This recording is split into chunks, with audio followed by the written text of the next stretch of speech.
Good morning. Welcome to Mark 5, Policy Off Leash. This is the first in a series of video casts where I will discuss virtual care or telemedicine policy of interest to you that the United States faces across the country. Today is our first session, and we're going to go right to the basics. How does it work in all of the states concerning the VCPR, which is the veterinary client-patient relationship, and telemedicine? And the answer is we don't have one rule because Veterinary Practice Acts are set up by each state legislature and every state's different. Just understand that. But don't feel picked on if you're in veterinary medicine because every profession in the United States is regulated at the state level, not the federal level. So, as a backdrop, human medicine faced these same questions. What do we do about creating the doctor-client-patient relationship now that we have telemedicine? They started thinking about it 30 years ago. And over 30 years now, 49 states, all but one, allow a doctor-client-patient relationship to be started through a digital or virtual tool, meaning the doctor is not in the same place as the patient. Veterinary medicine, as we all know, didn't get serious about telemedicine until 2016.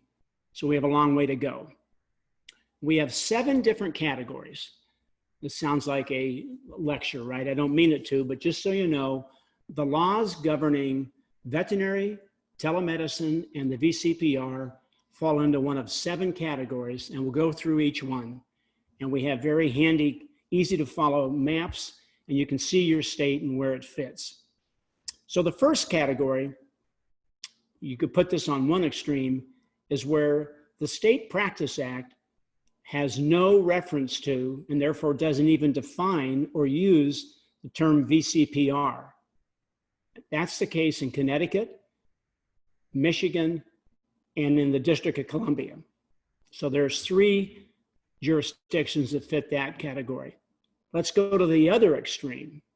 We have 8 states where the Veterinary Practice Act spells out unequivocally, with no doubt, you cannot create a VCPR through telemedicine.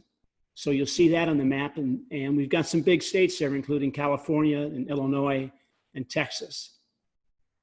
The third category is an ambiguous one. Of course, I'm a lawyer, so I'm naturally drawn to ambiguity, but it's interesting. What it says is that in order for a veterinarian to create a VCPR with the pet owner, the client, and the patient, he or she must have seen or become, quote, acquainted with the animal.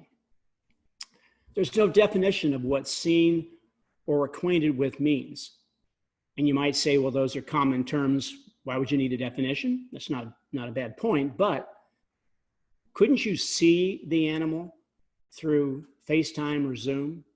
Couldn't you become acquainted with the animal physically through FaceTime or Zoom?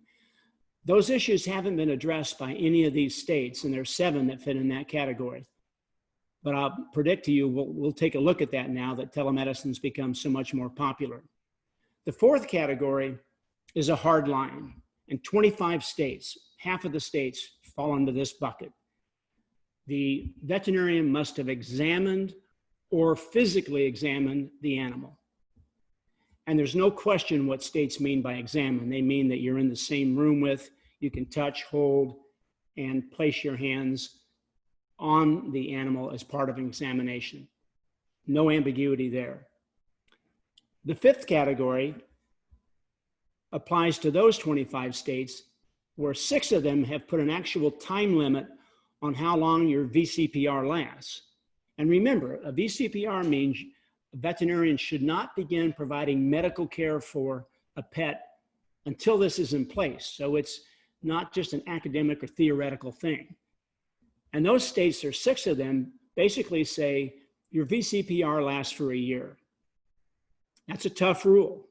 Why is that tough? Because that means if you see a pet in January, for the rest of that year, you can engage in telemedicine and you can provide all the medical care and advice that pet needs, whether the pet's in your clinic or not, or you're going to their home or not, right?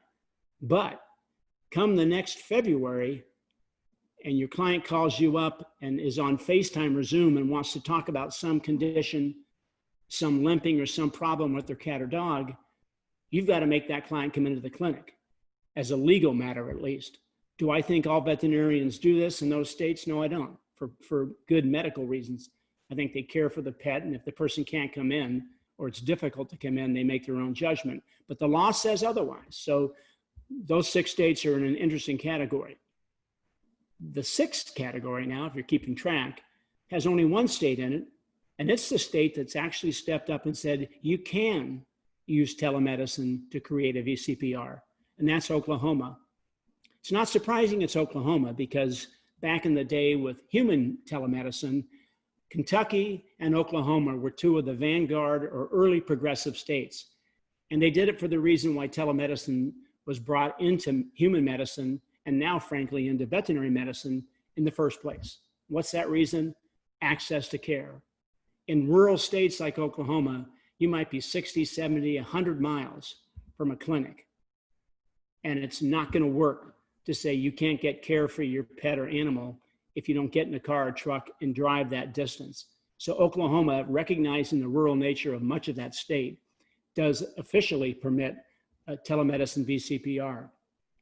The last category is an odd category. 2 states, New Jersey and Virginia, in healthcare codes, so broader laws governing healthcare practitioners on the human side, and by the way, all sorts of practitioners within that definition of a human healthcare provider, they allow you to use telemedicine if you're going to prescribe an opioid or controlled substance. That may seem backwards. That may seem completely out of line with Veterinary Medical Practice Acts. But guess what? In those 2 states, veterinarians are swept into the definition of healthcare provider or practitioner, and specifically may take advantage of that exception. There you go. There's no test on this. Hopefully you saw your state and you understand where it fits. Could things change? We'll talk about that, because they did change in COVID, and that's our next session on Mark 5, Policy Off Leash. Thank you for joining me. If you want more information or even more fun to engage in an extended conversation with your colleagues about these issues, go to the Veterinary Virtual Care Association, or VVCA.org website, where our 3,600 member strong organization is engaging on all topics that concern telemedicine and virtual care for veterinary practices, not just limited to the policies I'm discussing, but how do you use it best? How do you implement it? How do you train your staff? What are the proper roles for all the staff members? And actually, importantly, how pet owners have reacted to it. We'll see you next week. Thanks.